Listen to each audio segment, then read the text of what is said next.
दोस्तों नमस्कार। स्वागत है आपका स्टूडेंट्स जर्नी चैनल पर। आज हम लोग पुनः प्रतियोगिता दर्पण जुलाई 2026 का करंट अफेयर्स को देखेंगे। तो शुरू करते हैं आर्थिक घटना चक्र करंट अफेयर्स 2025-26 प्रश्नोत्तर शैली में। पहला क्वेश्चन है, भारतीय रेल का 18वां जोन कौन है? तो दोस्तों भारतीय रेल का 18वां जोन दक्षिण तटीय रेल है। इससे पहले 17 जोन था और इसका मुख्यालय जो है 18वां जोन का विशाखापट्टनम है। केंद्र सरकार द्वारा 2025 में से अनुमोदित किया गया है। अगला क्वेश्चन देखते हैं दोस्तों,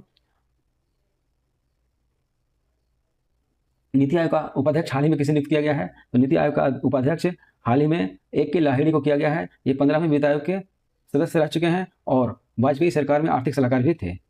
29 अप्रैल 2026 को मेरठ प्रयागराज को जोड़ने वाली गंगा एक्सप्रेसवे का उद्घाटन किसने किया?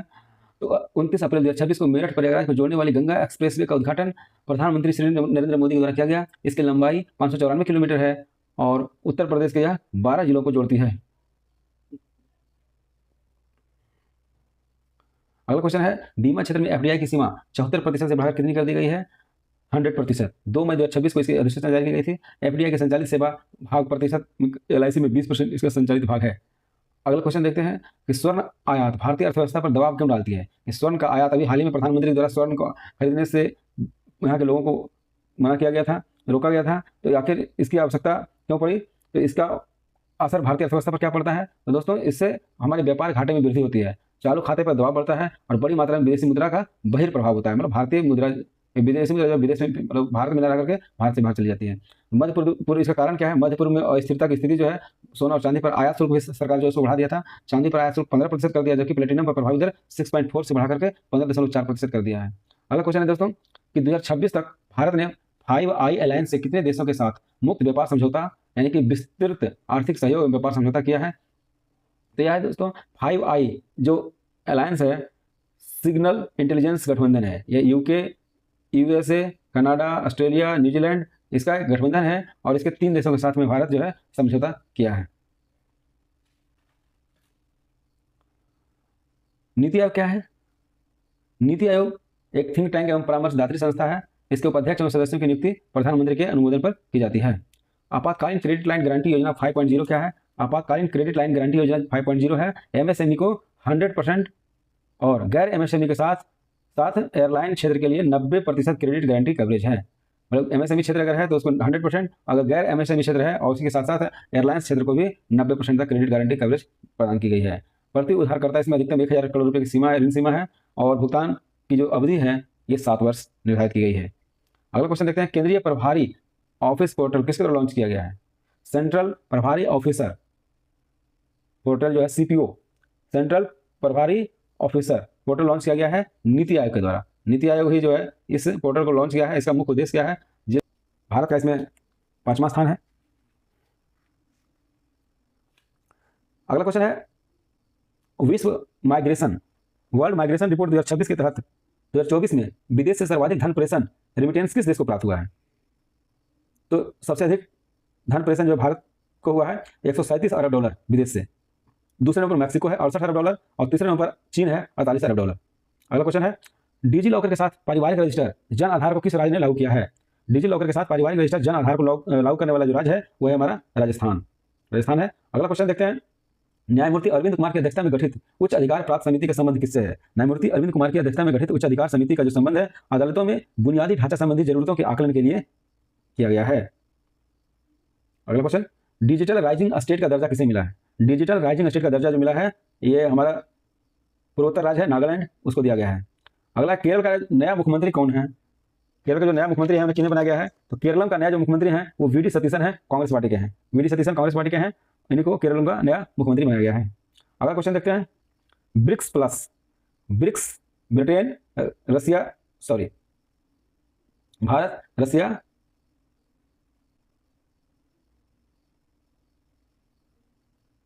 इंडिया, चाइना, साउथ अफ्रीका, रसिया, ब्राजील। ब्रिक्स प्लस ब्राजील, रसिया, इंडिया, चाइना, साउथ अफ्रीका और अन्य जो बाद में जो देश जुड़े हैं तो उनको मिलाकर ब्रिक्स प्लस हो गया है। कि विदेश मंत्रियों की बैठक 2026 में कहाँ आयोजित की गई? तो ये भारत में आयोजित की गई थी। सुप्रीम कोर्ट के मार्च 2026 के निर्णय के अनुसार अनुसूचित जाति में जन्मा व्यक्ति धर्म परिवर्तन के बाद भी किस धर्म में शेड्यूल कास्ट का संवैधानिक लाभ ले सकता है? तो ये 2 धर्म है जिसको चिंतन आनंद बनाम आंध्र प्रदेश राज्य के बाद में सुप्रीम कोर्ट ने निर्णय दिया है कि सिख धर्म और बौद्ध धर्म का व्यक्ति मतलब अगर कोई हिंदू धर्म का व्यक्ति जो अनुसूचित जाति में जन्म लिया है और धर्म परिवर्तन करता है सिख और बौद्ध में, तब पर भी उसको जो शेड्यूल कास्ट का जो संवैधानिक लाभ है वो उसको मिल सकता है। बाकी अन्य धर्मों में धर्मांतरण होने पर यह लाभ समाप्त हो जाएगा।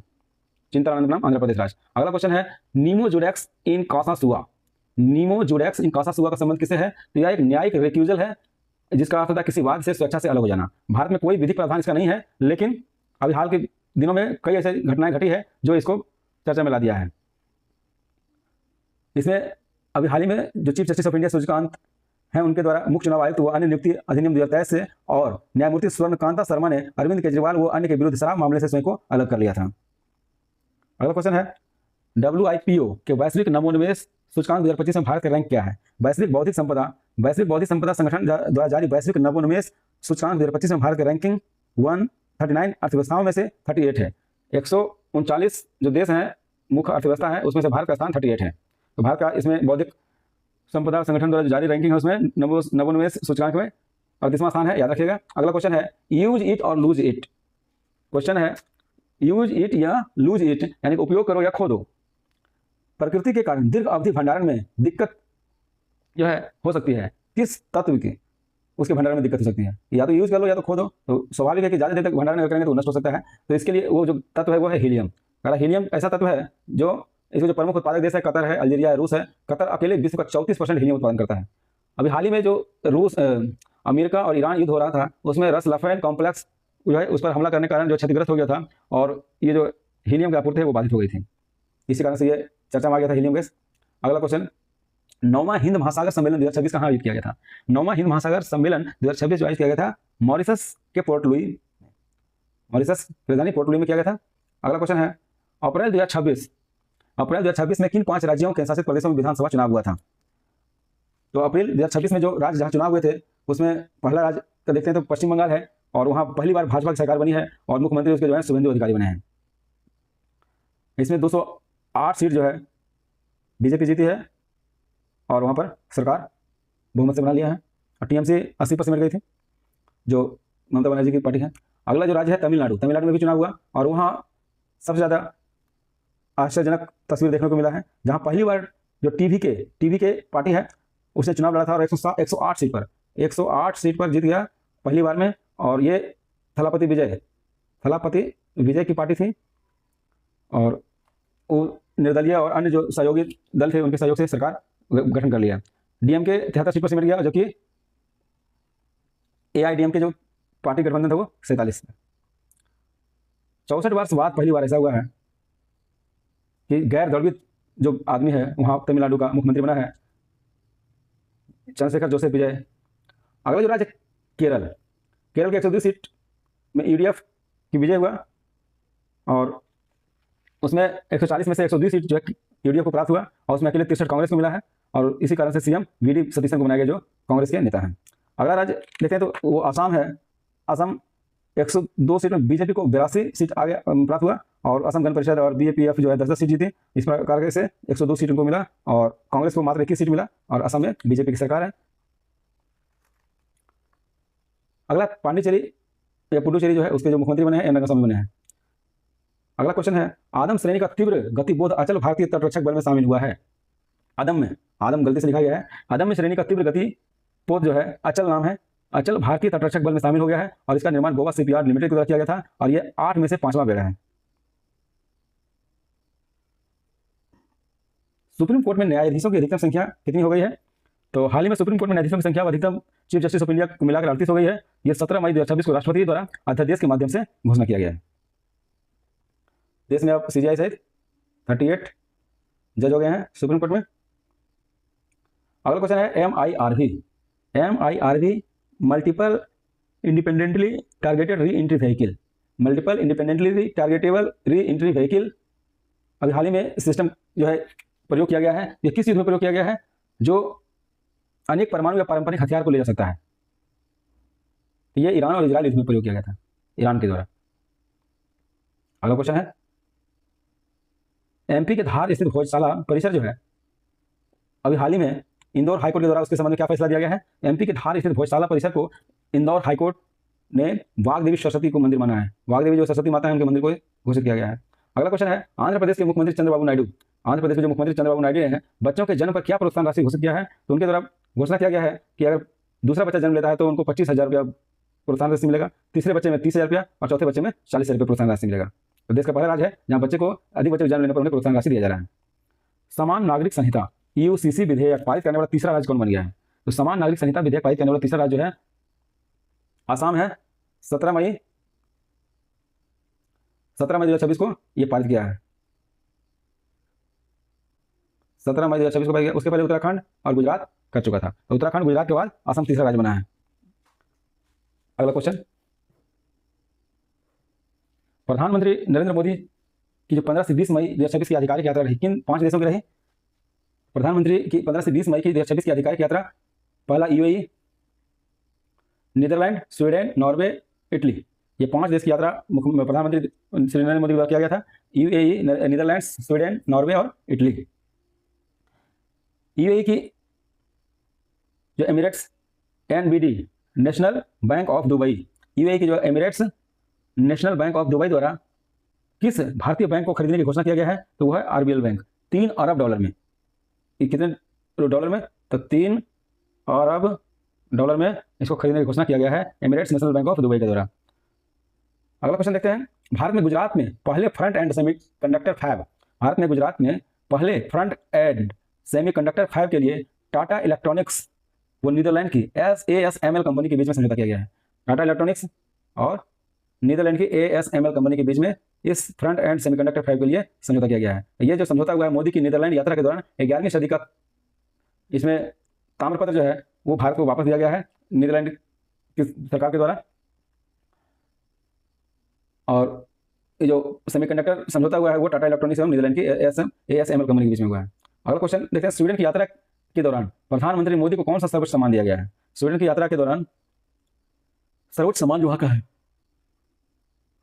Royal order of the polar star, degree of commander grand cross. ये विदेशी राष्ट्राध्यक्षों को दिया जाने वाला सर्वोच्च सम्मान है। Royal order of the polar star, degree commander grand cross. अगला क्वेश्चन देखते हैं, 43 वर्ष बाद किसी नॉर्डिक देश की भारतीय प्रधानमंत्री की यात्रा हुई है। ये यात्रा हुई है मई 2026 में ही। ये तीसरा भारत नॉर्डिक शिखर सम्मेलन भी वहां आयोजित किया गया और नॉर्वे के राजा हेराल्ड पंचम ने royal Norwegian order of merit के ग्रैंड क्रॉस से सम्मानित किया गया। तो स्वीडन का भी सर्वोच्च सम्मान से सम्मान किया गया विदेशों को दिया जाने वाला, और नॉर्वे के भी सर्वोच्च सम्मान से वहां के राजा द्वारा भारतीय प्रधानमंत्री को सम्मानित किया गया है। 43 वर्ष बाद कोई भारतीय प्रधानमंत्री गया नॉर्डिक देश। अगला क्वेश्चन देखते हैं, पीएम मोदी को संयुक्त राष्ट्र FAO के द्वारा कौन सा सम्मान दिया गया है? तो मोदी जी को एग्रीकल्चरल मेडल से संयुक्त राष्ट्र खाद्य एवं कृषि संगठन के द्वारा सम्मानित किया गया है। विश्व में सर्वाधिक सैन्य खर्च के मामले में भारत का कौन सा स्थान है? अभी जस्ट कुछ देर पहले हम चर्चा किए थे। तो भारत का इसमें 5वां स्थान है। पहला यूएसए है, दूसरा चीन है, तीसरा रूस है, चौथा जर्मनी है और 5वां भारत है। जीडीपी का जो प्रतिशत के रूप में अगर देखेंगे सबसे अधिक कौन किया है, तो जीडीपी प्रतिशत के रूप में 2025 में सर्वाधिक 40%, जीडीपी का 40% यूक्रेन खर्च किया है। अगला क्वेश्चन, चीनी निर्यात पर जो भारत सरकार रोक लगा दिया है, तो चीनी निर्यात पर रोक कब तक लगाई गई है? तो ये भारत चीनी के निर्यात पर सितंबर 2026 तक रोक लगा दिया गया है। मध्य पूर्व में युद्ध के कारण मूल्यों को नियंत्रित रखने हेतु ये इस तरह का उपाय किया गया है। अगला क्वेश्चन,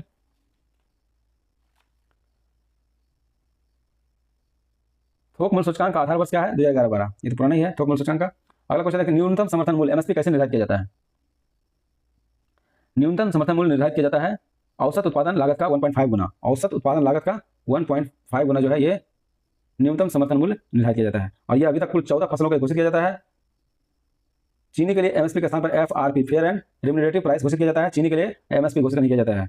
सर्वाधिक वृद्धि जो सूरजमुखी के बीज के दामों में किया गया 622 रुपये प्रति क्विंटल वृद्धि किया गया सूरजमुखी का।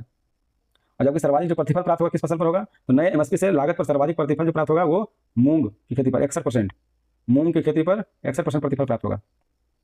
अगला क्वेश्चन, OPEC, ओपेक की सदस्यता त्यागने वाला सदस्य। ओपेक की जो सदस्यता है अभी जैसे चर्चा किए थे, MSP लागत पर सर्वाधिक प्रतिफल किस फसल पर किसानों को मिलेगा? तो मूंग पर 61%। ओपेक की सदस्यता त्यागने वाला कौन सा देश है? तो ये आपका है UAE। 1960 में ये ओपेक में शामिल हुआ था। ओपेक की स्थापना 1960 में 5 देशों ने मिलकर किया था और 60 में UAE भी शामिल हुआ था। लेकिन ये UAE जो है 1967 में शामिल हुआ था, जबकि ओपेक की स्थापना जो है 5 देश मिलकर के 1960 में किया था। और ये वर्तमान में UAE जो है 2026 में ओपेक की सदस्यता त्याग दिया है। अगला क्वेश्चन है, 2025-26 में भारत का सबसे बड़ा व्यापारिक भागीदार जो है वो कौन है? तो 25-26 में सबसे बड़ा व्यापारिक भागीदार हमारा चीन हो गया है, और ये जो चीन है 151.1 अरब डॉलर का व्यापार हो रहा है चीन के साथ हमारा। और उसमें से चीन का जो निर्यात है भारत को जो करते हैं, भारत जो करता है चीन को निर्यात मात्र 19.47 अरब डॉलर, और हम आयात कितना करते हैं 131.63 अरब डॉलर। और घाटा हम सब चाइना से कितना हो रहा है व्यापार घाटा 112.6 अरब डॉलर। 112.6 अरब डॉलर का हमारा व्यापार घाटा चाइना के साथ, क्योंकि हम निर्यात तो बहुत कम मात्रा में कर रहे हैं 19.47 अरब डॉलर, जबकि आयात करें 131.63 अरब डॉलर। तो इस प्रकार से ये अमेरिका को पीछे छोड़ करके चीन सबसे बड़ा व्यापारिक भागीदार पुनः बन गया है। वहीं जो हमारा यूएसए है, यूएसए के साथ 140.2 अरब डॉलर का व्यापार है, और इस 140.2 अरब डॉलर में हमारा जो व्यापार शेष है वो घाटे की जगह पर यूएसए के साथ क्या है व्यापार लाभ की स्थिति में है, क्योंकि हम भारत जो है यूएसए को 87.3 अरब डॉलर का निर्यात करते हैं, जबकि हम आयात करते हैं 52.9 अरब डॉलर का। तो 87.3 अरब निर्यात और 52.9 अरब हम जो है आयात करते हैं, और इस प्रकार हमारा जो लाभ है व्यापार लाभ इसके साथ है, अमेरिका के साथ हमारा व्यापार लाभ है 34.4 अरब डॉलर का अमेरिका के साथ, जबकि चाइना के साथ हमारा घाटा है 112.1 अरब डॉलर का। तो देख सकते हैं कि कितना अंतर है।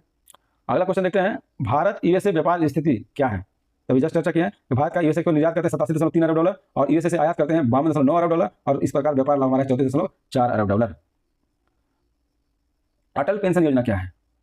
अटल पेंशन योजना कहता है कि सभी निर्धन, सभी वंचित एवं असंगठित मजदूरों को इसके अंतर्गत शामिल किया जाएगा, समाहित किया जाएगा। संयुक्त खाता धारक, बैंक खाता धारक 60 वर्ष तक प्रीमियम भुगतान करना पड़ेगा, और उसके बाद उसको 1000 से 5000 रुपये तक उसके अंशदान की राशि के आधार पर जो है उसको पेंशन दिया जाएगा। 60 वर्ष तक इसको प्रीमियम देना है, और इसको जो आयु सीमा है 18 से 40 वर्ष के आयु का खाता धारक इसको उपयोग कर सकता है। 18 से 40 वर्ष के जो भी खाता धारक है वो ये जो निर्धन है, वंचित है या संगठित मजदूर हैं, वो इसमें खाता पेंशन योजना का लाभदार या भागीदार बन सकते हैं, और वो 60 वर्ष तक प्रीमियम जमा करेंगे। उसके बाद अपने प्रीमियम के जो जमा करेंगे उसके आधार पर वो 1000 से 5000 तक का पेंशन प्राप्त कर सकते हैं। अगला क्वेश्चन देखते हैं, भारत में जो फसल उत्पादन है उसका अग्रणी राज्य कौन कौन है 25-26 में, उसको थोड़ा सा चर्चा कर लेते हैं, और ये बहुत ही इंपॉर्टेंट है परीक्षा दृष्टिकोण से, तो ध्यान से इसको देखेंगे, और नहीं होगा तो नोट भी कर सकते हैं। और चलिए देखते हैं 25-26 में भारत में कृषिगत उपजों के उत्पादन में अग्रणी राज्य कौन कौन है। तो पहला हम चावल की बात करते हैं, तो चावल में जो नंबर 1 है वो उत्तर प्रदेश है। चावल उत्पादन में नंबर 1 जो राज्य है वो है उत्तर प्रदेश, दूसरा है तेलंगाना, तीसरा है पश्चिम बंगाल। चावल उत्तर प्रदेश, तेलंगाना, पश्चिम बंगाल। गेहूं में भी उत्तर प्रदेश है, फिर मध्य प्रदेश है, फिर पंजाब। गेहूं यूपी, एमपी, मध्य प्रदेश। चावल यूपी, तेलंगाना, पश्चिम बंगाल। मक्का में देखते हैं नाम से मक्का मध्य प्रदेश, कर्नाटक, महाराष्ट्र। मक्का है मध्य प्रदेश, कर्नाटक, महाराष्ट्र। अगर बिहार के जो छात्र देख रहे होंगे ये लोग, तो मक्का में बिहार का जो स्थान है वो 4th है, चौथा स्थान मक्का में बिहार का स्थान है मक्का उत्पादन में, और पहला दूसरा तीसरा है मध्य प्रदेश, कर्नाटक, महाराष्ट्र का। कुल खाद्यान्न उत्पादन देखते हैं, कुल खाद्यान्न उत्पादन जो कितना है 376.57 million metric tonne. 376.57 million metric tonne खाद्यान्न का उत्पादन होता है देश में, और उसमें से गेहूं जो है 120.6 मिलियन मीट्रिक टन, और चावल 154 मिलियन मीट्रिक टन उत्पादन होता है।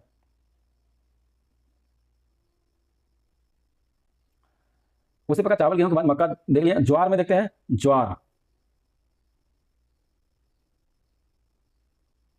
अब देखिए ज्वार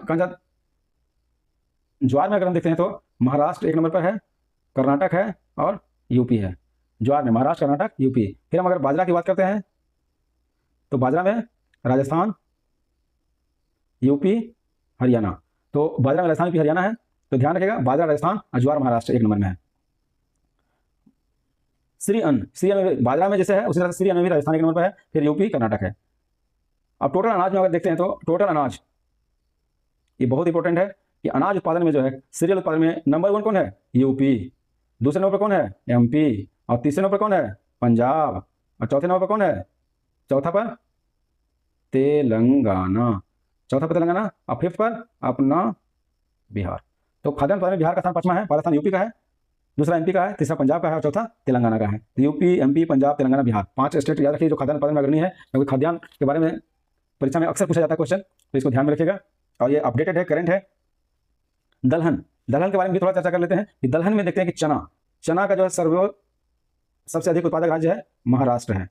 महाराष्ट्र में सबसे अधिक चना होता है, फिर राजस्थान में होता है, और फिर एमपी में होता है। तो ये चना हो गया महाराष्ट्र, राजस्थान, एमपी।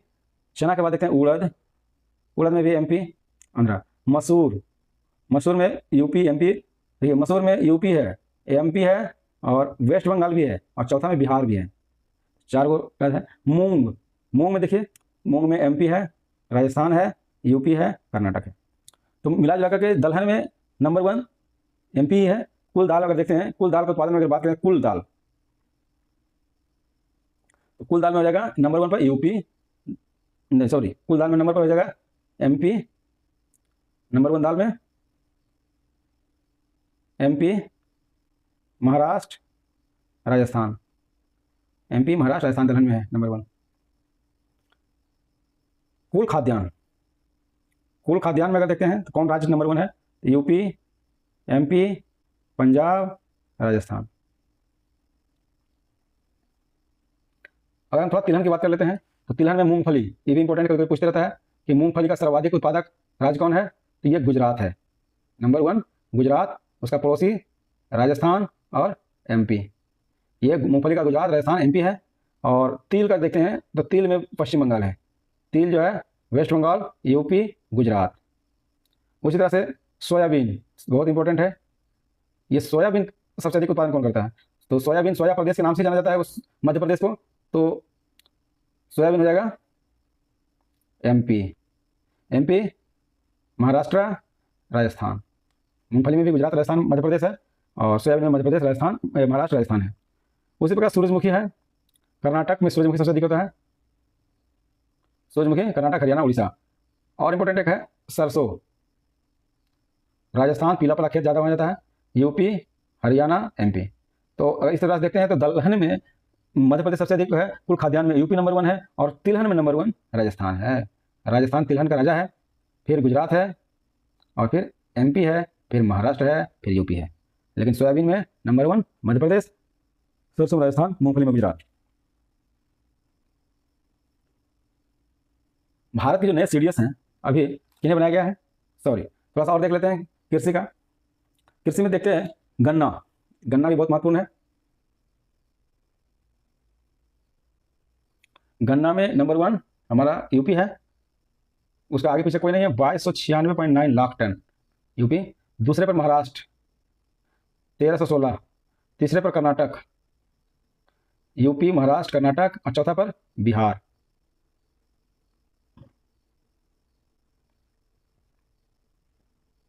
गन्ना के बाद देखते हैं कपास, कपास में नंबर 1 महाराष्ट्र, पड़ोसी उसका गुजरात, तेलंगाना। तो इसको याद रखना है, कपास में महाराष्ट्र, गुजरात, तेलंगाना है। जूट, जूट तो फिक्स ही है, जूट और मेस्ता, इसमें West Bengal number 1, Bihar number 2, Assam number 3 है। तो इस तरह से देखते हैं तो कुल खाद्यान्न में 376.56 मिलियन मीट्रिक टन में से गेहूं हमारा हो गया 120.6, चावल हो गया 154। तो चलिए खाद्यान्न में इतना ही, इसको अच्छे से देख लीजिएगा, बहुत इंपॉर्टेंट है और करंट है, इसलिए अपडेट भी है और परीक्षा दृष्टिकोण से बहुत महत्वपूर्ण है। अगला क्वेश्चन देखते हैं, नए सीडीएस अभी हाल ही में किनको बनाया गया चीफ ऑफ डिफेंस स्टाफ? ये बने हैं जनरल NS राजा सुब्रमणी, जनरल NS राजा सुब्रमणी बनाया गया इनको। नौसेना प्रमुख, तीन सेनाओं के अगर प्रमुख हम देखते हैं तो नौसेना प्रमुख बनाया गया है एडमिरल कृष्णा स्वामीनाथन को, नौसेना का प्रमुख बनाया गया है एडमिरल कृष्णा स्वामीनाथन को। और वायुसेना का प्रमुख बनाया गया एयर मार्शल अमरप्रीत सिंह को। और थल सेना के जो प्रमुख हैं वो बन गए हैं लेफ्टिनेंट जनरल धीरज सेठ, लेफ्टिनेंट जनरल धीरज सेठ 30 जून 2026 से भारत के नए थल सेना प्रमुख बन गए। तो नौ हो गया स्वामीनाथन, वायु हो गया अमरप्रीत और थल सेना हो गया धीरज सेठ। अगला क्वेश्चन, लोक लेखा समिति, प्राकलन समिति एवं सार्वजनिक उपक्रम समिति के अध्यक्ष कौन है? तो लोक लेखा समिति के जो अध्यक्ष हैं अभी के वेणुगोपाल हैं, वो केरल के अलपुझा से सांसद हैं, कांग्रेस पार्टी के और विपक्ष के नेता हैं। और लोक लेखा समिति का जो अध्यक्ष होता है जनरली विपक्ष के सदस्य को ही बनाया जाता है। और इसके जो सदस्य होते हैं लोक लेखा समिति में 22 सदस्य होते हैं, उसमें से 22 में से 15 होते हैं लोकसभा के और 7 होते हैं राज्यसभा के। उसी तरह प्राकलन समिति के जो अध्यक्ष हैं संजय जायसवाल हैं, वो भाजपा के पश्चिम चंपारण से सांसद हैं। ये प्राकलन समिति 30 सदस्य होती है और 30 के 30 इसमें लोकसभा के ही सदस्य होते हैं। उसी तरह सार्वजनिक उपक्रम समिति के जो अध्यक्ष हैं वो बैजंत पांडा हैं। बैजंत पांडा केंद्रपाड़ा उड़ीसा से सांसद हैं और ये बीजेपी के सांसद हैं। और उपक्रम समिति में 22 सदस्य होते हैं लोक लेखा समिति की तरह, और इसमें 15 सदस्य लोकसभा से और 7 सदस्य राज्यसभा से होते हैं। अगला क्वेश्चन देखते हैं, राष्ट्रीय फ्लोरेंस नाइटिंगेल पुरस्कार 2026 कितने नर्सिंग कर्मियों को दिया गया है? तो ये राष्ट्रीय फ्लोरेंस नाइटिंगेल पुरस्कार 2026 जो है टोटल 15 नर्सिंग कर्मियों को दिया गया है माननीय राष्ट्रपति द्रौपदी मुर्मू जी के द्वारा। अगला क्वेश्चन, यूनेस्को गिलेर्मो कैनो विश्व प्रेस स्वतंत्रता पुरस्कार किसे दिया गया है? यूनेस्को का गिलेर्मो कैनो विश्व प्रेस स्वतंत्रता पुरस्कार सूडानी पत्रकार संघ को दिया गया है। ये दिया गया किसको? सूडानी पत्रकार संघ को दिया गया, किसी व्यक्ति को नहीं दिया गया है। यूनेस्को का गिलेर्मो कैनो विश्व प्रेस स्वतंत्रता पुरस्कार। अगला क्वेश्चन देखते हैं, पुलित्जर पुरस्कार 2026। पुलित्जर पुरस्कार 2026 की जो श्रेणियां हैं, जन सेवा, उसके लिए वाशिंगटन पोस्ट को दिया गया है। जन सेवा के लिए वाशिंगटन पोस्ट को दिया गया है। अंतर्राष्ट्रीय रिपोर्टिंग के लिए एसोसिएटेड प्रेस, जिससे जुड़े हुए अनिरुद्ध घोषाल सहित उनकी जो टीम है, उनको अंतर्राष्ट्रीय रिपोर्टिंग के लिए एसोसिएटेड प्रेस को दिया गया पुलित्जर पुरस्कार। और उसी तरह से इलस्ट्रेटेड रिपोर्टिंग के लिए आनंद आर, सुपर्णा शर्मा, नटाली ओबीसी को दिया गया है। इलस्ट्रेटेड रिपोर्टिंग के लिए एंड कमेंट्री के लिए आनंद आर के, सुपर्णा शर्मा सहित नटाली ओब्रिको पियर्सन को ब्लूमबर्ग के लिए दिया गया है। अगला क्वेश्चन, कांस फिल्म महोत्सव 2026 का सर्वोच्च पुरस्कार। कांस फिल्म महोत्सव 2026 का जो फ्रांस में आयोजित किया जाता है, वो सर्वश्रेष्ठ फिल्म का पाम डी और पुरस्कार फ्योर्ड को दिया गया है। पाम डी और फ्योर्ड को दिया गया है। क्रिश्चियन मुजिंग इसके डायरेक्टर हैं। और कांस में कोई पुरस्कार जीतने वाली पहली नेपाली फिल्म बन गई है एलिफेंट्स इन द फॉग। आप अविनाश विक्रम शाह जो है जूरी अवार्ड जीतकर इतिहास रच दिया है। ये फिल्म, ये अविनाश विक्रम शाह द्वारा निर्देशित फिल्म है एलिफेंट्स इन द फॉग। अगला क्वेश्चन देखते हैं, रघु राय जो है, जिनका निधन हो गया है, वो प्रसिद्ध फोटोग्राफर थे रघु राय, और पत्रकार भी थे, और इनका निधन हो गया है 26 अप्रैल 2026 को। 26 अप्रैल 2026 को निधन हो गया। जेनिफर पेस एक बास्केटबॉल की पूर्व कप्तान थी। जेनिफर पेस, इनका भी निधन हो गया 17 मई 2026 को। और यह जो भारत के प्रसिद्ध खिलाड़ी हैं लिएंडर पेस, उनकी मां थे। कुछ बुक्स है, ghost I, ghost I book के लेखक हैं अमिताभ घोष। घोस्ट घोस्ट आई पुस्तक के लेखक है अमिताभ घोष। अगला इसी में देखते हैं, 4 स्टार ऑफ डेस्टिनी, ये आत्मकथा है।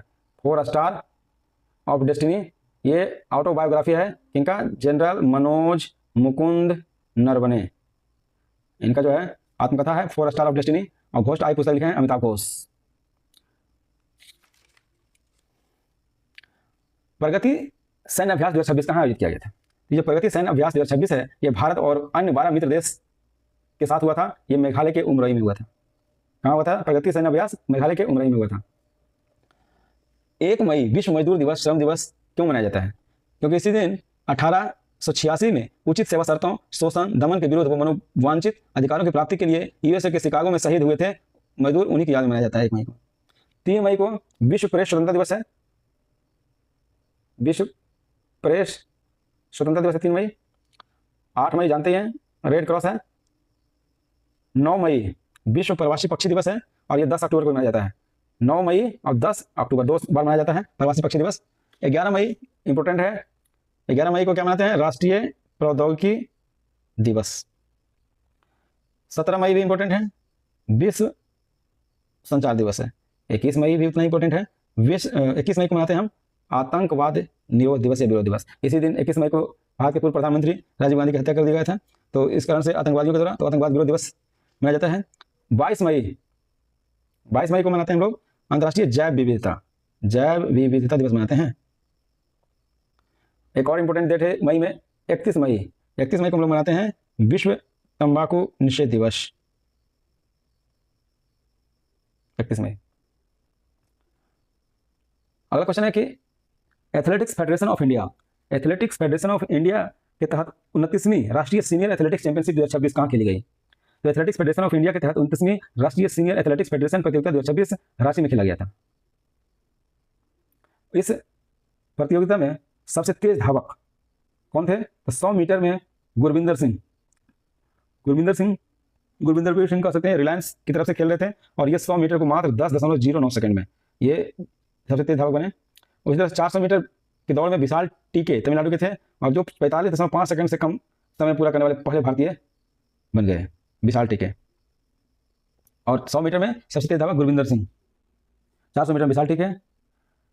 पुरुषों का पॉल वॉल्ट स्वर्ण पदक देव कुमार मीना मध्य प्रदेश के द्वारा जीता गया। विलियर्स चैंपियनशिप 2026 के विजेता, विश्व विलियर्स चैंपियनशिप 2026 जो है सौरभ कोठारी जीती है। सौरभ कोठारी ने क्या किया? पंकज अडवाणी उनको हरा करके आयरलैंड के कार्लो में जो आयोजित किया गया था ये विश्व विलियर्स चैंपियनशिप उसको जीत लिया।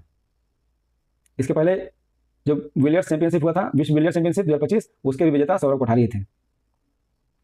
अगला क्वेश्चन है, सामाजिक न्याय और अधिकारिता मंत्रालय ने वरिष्ठ नागरिकों के लिए 2 ऐप लॉन्च किया है। एक है जीवन मोबाइल ऐप, जीवन मोबाइल ऐप का काम है पेंशन आदि को जो है सुविधाओं को देखना ताकि जल्दी से जल्द शुरू हो जाए। ये जीवन मोबाइल ऐप का काम करेगा। और दूसरा जो काम करेगा शतायु राष्ट्रीय बोर्ड, शतायु राष्ट्रीय डैशबोर्ड का काम करेगा। ये बुजुर्ग व्यक्तियों के स्वास्थ्य देखभाल के लिए काम करेगा। तो ये 2 ऐप लॉन्च किया गया सामाजिक न्याय अधिकारिता मंत्रालय वरिष्ठ नागरिकों के लिए, जीवन मोबाइल ऐप और शतायु राष्ट्रीय डैशबोर्ड। बहुत ही इंपॉर्टेंट क्वेश्चन है, देश का पहला एआई विभाग किस राज्य में खोला गया? देश का पहला एआई जो खोला गया है विभाग वो केरल में खोला गया, केरला में खोला गया है। अब अगला क्वेश्चन हम देखते हैं कि दुनिया के 54% वन जो है केवल 5 देश में है। मात्र 5 देश में दुनिया का 50% से अधिक वन है। और उसमें से पहला जो है सबसे बड़ा जो दुनिया का सबसे बड़ा देश भी है रूस है, वहाँ 20% वन है दुनिया का। फिर ब्राज़ील आता है, ये दक्षिण अमेरिका में है, यहाँ 12% वन है। कनाडा आता है, यहाँ 9% है, ये उत्तरी अमेरिका में है। यूएसए 7% ये उत्तरी अमेरिका में है। और चीन 5% ये एशिया में है। तो इस तरह से दुनिया के 54% वन जो है केवल 5 देशों में है। विश्व के 32% क्षेत्रफल पर वन है इस प्रकार। और प्रति व्यक्ति जो हेक्टर है वनों का वो 0.5 हेक्टर है। प्रति व्यक्ति वन उपलब्धता जो है 0.5 हेक्टर है विश्व में। और ये कारण क्यों है? क्योंकि जंगल जो है हमारे विश्व में जंगल की जो स्थिति है 4.14 अरब हेक्टेयर है। तो इस उपलब्धता के आधार पर प्रति व्यक्ति 0.5 हेक्टर वन रखता है। अगला क्वेश्चन, भारतीय प्राणी सर्वेक्षण ने नई छिपकली की जाति कहाँ खोजी है? भारतीय प्राणी सर्वेक्षण के वैज्ञानिकों ने कैमूर वन्यजीव अभ्यारण्य के बाहरी क्षेत्र में एक छिपकली की नई प्रजाति खोजा है और उसका नाम दिया है यूबेलिफेरस झूमा। और ये जो है जूलॉजिकल सर्वे ऑफ इंडिया की जो पहली महिला निदेशक बनी थी डॉक्टर झूमा बनर्जी या डॉक्टर धृति बनर्जी, उन्हीं के नाम पर इस जो छिपकली है उसका नाम रखा गया है यूबेलिफेरस झूमा। और ये कैमूर वन्यजीव अभ्यारण्य मिला है। देश का पहला satellite tagged Ganga soft shell कछुआ। देश का पहला satellite tagged Ganga soft shell कछुआ कहाँ पाया गया? ये पाया गया है आपका काजीरंगा में। गुजरात के गिर में लायन स्पीशीज स्पॉटलाइट कार्यक्रम का उद्घाटन भूपेंद्र यादव किया था। और इसमें शेरों की संख्या 32% बढ़कर 2025 में 891 हो गया बताया गया है शेरों की संख्या। तो ये satellite tagged Ganga soft shell जो है कछुआ पाया गया है काजीरंगा में। अगला क्वेश्चन देखते हैं कि जो गुजरात के शासन गिर गुजरात लायन स्पीशीज स्पॉटलाइट कार्यक्रम का उद्घाटन जो किया गया था, उसमें जो कार्यक्रम का उद्घाटन करते थे भूपेंद्र यादव थे, केंद्रीय पर्यावरण वन जलवायु परिवर्तन मंत्री। इसमें पाया गया कि शेरों की संख्या 32% बढ़कर 2025 में 891 हो गया है। जलवायु परिवर्तन की जब बात करते हैं तो जलवायु परिवर्तन के कारण बिहार जो हमारा लीची क्षेत्र है, बिहार का लीची 70% नुकसान हो गया है लीची का जलवायु परिवर्तन। और कृषकों का आय भी प्रभावित हो गया इसी कारण से। इसी तरह से देखते हैं सुप्रीम कोर्ट ने किस वन क्षेत्र को वन्यजीव अभ्यारण्य अधिसूचित करने का निर्देश दिया है? किस क्षेत्र को वन्यजीव अभ्यारण्य अधिसूचित करने का निर्देश दिया है? यह है झारखंड का सारंडा वन। इसको वन्यजीव अभ्यारण्य घोषित करने का निर्देश सुप्रीम कोर्ट दिया है सारंडा वन को। और यहाँ 700 पहाड़ी की भूमि के नाम से प्रसिद्ध है। ये सारंडा वन है 700 पहाड़ी की भूमि के नाम से प्रसिद्ध है। और ये जो सारंडा वन का क्षेत्र है यहाँ की लगभग 80% आबादी जो है आदिम जनजाति है। तो दोस्तों धन्यवाद। शुभ अध्ययन स्टूडेंट जर्नी चैनल पर आपसे जुड़े रहने के लिए।